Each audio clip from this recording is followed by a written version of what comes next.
Hello friends, welcome to our channel best for you. तो guys आज हम पढ़ेंगे क्लास 10 की साइंस के चैप्टर 11 का पार्ट 4।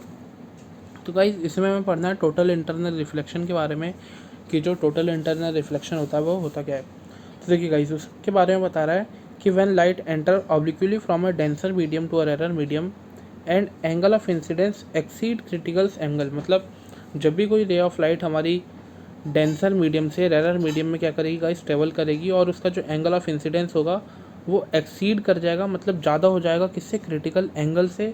तो उस समय क्या होता है, तो जो हमारी जो लाइट होगी वो लाइट क्या होगी गाइस, डेंसर मीडियम में ही दोबारा क्या हो जाएगी, रिफ्लेक्ट हो जाएगी।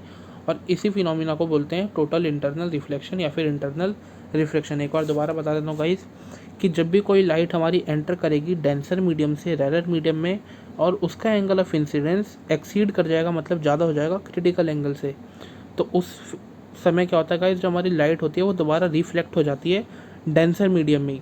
तो इस फिनोमिना को बोलते हैं हम इंटरनल रिफ्लेक्शन या फिर टोटल इंटरनल रिफ्लेक्शन। यहाँ पे एक तरीके से समझ लीजिए, मान लीजिए गाइस ये डेंसर मीडियम है और ये है हमारा रेरर मीडियम। तो एक रे ऑफ लाइट आई, ये रे ऑफ लाइट क्या हुई गाइस, जब डेंसर से रेरर में आती है तो नॉर्मल से अवे क्या होती है, बैंड होती है। तो देखिए इस तरफ क्या हो गया, ये रे ऑफ लाइट हमारी बैंड हो गई। अब हमने क्या करा, जो हमारा एंगल ऑफ इंसिडेंस था उसे हम थोड़ा सा और नीचे ले आए, मतलब हमने इस रे ऑफ लाइट को थोड़ा और नीचे कर दिया। इस वाले केस में अगर हम बात करें तो देखिए इसमें क्या हुआ, हमारी लाइट आई, इंसिडेंट रे आई, वो इंसिडेंट रे क्या हुई, अब थोड़ी सी नॉर्मल से और दूर चली गई, मतलब एंगल ऑफ रिफ्लेक्टेड जो था वो और ज़्यादा बढ़ गया।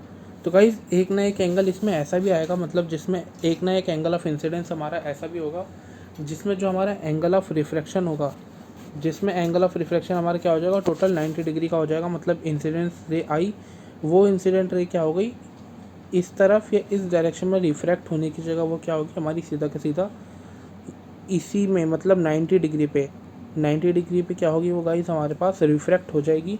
तो उस इंसिडेंट एंगल को गाइस हम बोलते हैं क्रिटिकल एंगल। मतलब एक ऐसा क्रिटिकल एंगल गाइस जिसमें जो हमारी रिफ्रैक्टेड रे है वो रिफ्रैक्टेड रे क्या हो, 90 डिग्री पे रिफ्रैक्ट हो जाए, या फिर एक ऐसा इंसिडेंट एंगल जिसमें हमारी जो रे है वो डेंसर से रेरर मीडियम में जब आए तो वो रिफ्रैक्ट कितने पे हो जाए, 90 डिग्री के एंगल पे। तो उस इंसिडेंस एंगल को बोला जाता है गाइस क्रिटिकल एंगल। तो अब मान लीजिए गाइस हमारा जो इंसिडेंट एंगल था वो क्रिटिकल एंगल से एक्सीड कर जाता है। मतलब क्रिटिकल एंगल मान लीजिए अगर किसी चीज़ का 20 डिग्री था, तो मान लीजिए हमने अब एंगल ले लिया 21 डिग्री, तो ये क्या हुआ, 21 डिग्री क्या है, ज़्यादा है 20 डिग्री से। तो इस केस में क्या होगा, अगर हमारा एंगल ऑफ इंसिडेंस एक्सीड कर जाता है क्रिटिकल एंगल से, तो उसमें जो हमारी रे ऑफ लाइट आती है वो दोबारा क्या होती है, डेंसर मीडियम से रिफ्लेक्ट होकर डेंसर मीडियम में ही वापस चली जाती है, उसके अंदर कोई भी चेंज नहीं आता। तो इसे ही बोलते हैं गाइस हम इंटरनल रिफ्रैक्शन। गाइस देखिए कंडीशंस बता रहा है हमारे पास कि इंटरनल रिफ्लेक्शन के लिए कंडीशन क्या क्या होनी चाहिए। तो सबसे पहली कंडीशन कह रहा है कि जो हमारी लाइट है वो should be enters obliquely from a denser medium to a rarer medium. कि जो हमारी रे ऑफ लाइट है गाइस वो क्या होनी चाहिए, ऑब्लिक्यूली, मतलब ऑब्लिक्यूली का मतलब होता है तिरछी।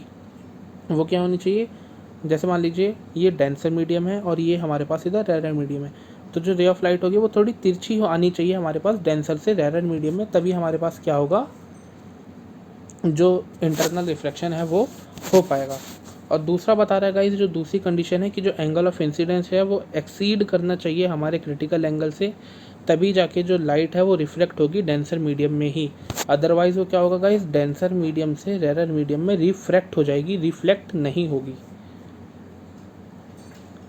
अब हम क्रिटिकल एंगल समझ लेते हैं गाइस, क्रिटिकल एंगल क्या होता है। तो क्रिटिकल एंगल के बारे में बता रहा है, angle of incidence for which angle of refraction is 90 degree. मतलब एक ऐसा इंसिडेंस एंगल जिसके लिए एंगल ऑफ रिफ्रैक्शन हमारे पास क्या हो, 90 डिग्री, उसे हम बोलते हैं क्रिटिकल एंगल।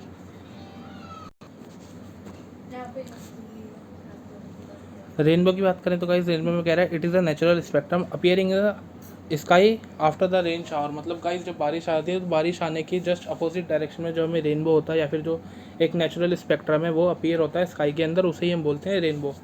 रेनबो को अगर आपको ऑब्जर्व करना है तो रेनबो एक सीधी सी डायरेक्शन है कि जिस डायरेक्शन में आपका सन होगा उसकी जस्ट अपोजिट डायरेक्शन में जो रेनबो है उसकी फॉर्मेशन हुई होगी।